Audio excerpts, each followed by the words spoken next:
So, speech anxiety. 75 to 85% of the U.S. population experiences presentation anxiety. It is true, again, that they've done these surveys. People list fear of public speaking above fear of death when surveyed. So yes, fear of death is outranked by fear of doing a speech in public. I don't know why it's not that bad, but it's natural. So the idea of having these nerves, again, this isn't uncommon at all. We talked a bit about this yesterday, people being afraid of the criticism, not knowing the audience, not knowing the situation, and worrying about sort of how they're going to be, what's the reception going to be, how are they going to take my message, are they going to laugh if I tell my jokes. Fear of the spotlight. A lot of people would prefer to blend into the background. They don't want to be out there and have the attention on them. Being afraid of the audience. I said that with the eye contact stuff. Don't be afraid of your audience. If you're afraid of your audience, you're already hurting yourself. You're already questioning your own confidence and abilities. Fear of breaking the rules, doing something wrong, having some ums or ahs, moving around too much, gesturing when you're not supposed to, or doing something weird with the podium. I know we're filling you with all this information and then we're telling you, but don't worry about it that much. So it's kind of ironic, but fear also of fear, being afraid and kind of getting crippled by that fear. Things that you can do. I think number one, I tell anybody I've worked with this, the more you know that material and the more prepared you are, the more comfortable you will be. And remember, you know this speech. The audience doesn't. It's your speech. It's your ideas, your thoughts, your information. You put this together. You pulled all the information. They didn't do it. They didn't do the work. You know this stuff. So be confident in the material you're presenting because it's yours. It's your material. So know that going in and keep that confidence. So know your topic.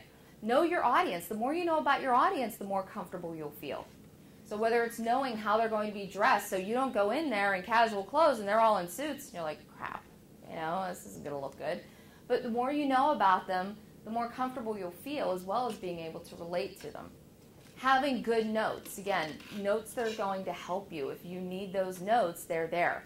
A lot of really good speakers they'll have notes. They might never look at them, but they're there. And they have that as a backup if they need it.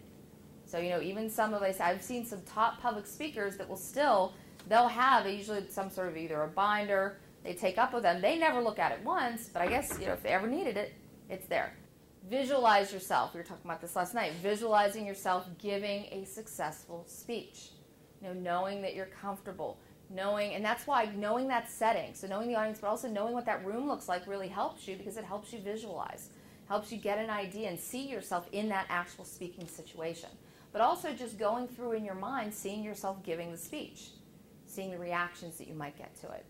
So I think that's really helpful. Practice, again, obviously, whatever type of practice works for you, but practicing it so you know the material. And then relaxing. And it's sort of the relax technique, sort of a breathing exercise where it's just sort of breathing in, saying, relax. And sort of the lax comes out of sort of breathing out. I find it weird. I find it actually hard to do. But some people, again, sort of the idea of just sort of breathing deep, a few deep breaths, calm down. A lot of this is with the anxiety, it's the adrenaline, and you need to channel it. The breathing technique, and again, what I find hard is saying relax when you do it. I think it's more think it. But the deep breaths, and again, sort of slow exhale, it helps you start channeling and lowering, so the adrenaline starts dropping, start channeling that energy. And what you want to do is take that energy you have. The nervous energy is actually a good thing. If you are getting up and doing a presentation and you don't have some nerves that you're thinking you want to do well, you want a good performance, if you're up there like, yeah, I don't care, it doesn't matter to me, I think that means you don't care about the speech, that you don't want to do well. Yeah, I've never understood sort of that mentality. It's, you don't care at all. Well, you should get a little bit nervous. You want to do well, you want to perform well. There's going to be a little bit of nerves attached to that. It's just using those in a positive way. When you're doing the speech, finding that comfortable position where you're going to be comfortable. Remembering that you're the expert. This goes back to knowing your material. This is your material, your speech, you know it. Be comfortable with that. Finding friendly faces in the audience. Sort of knowing that there are those people that you can connect with. And don't forget to breathe, and this is an important one. I swear I've seen people, students who get really nervous. I'm not sure if they were breathing at all during, obviously during sort of short speech in 3 minutes, there were probably a few breaths in there, but it's like they get up there, and then they start talking, and it's like they never take another breath, and they keep going, and they're so worried, and you've seen them sort of turn blue in the face. It's like, just breathe. Some people, they get so tense and nervous that they forget to breathe. That's another good thing to do when you're either making that transition, or if you need to find the spot where you were, take that deep breath again.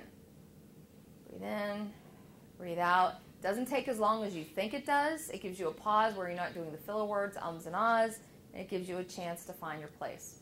So again, if it's going south, and you're worried about it, again, take that breath, calm yourself down again. Don't let your nerves get the best of you.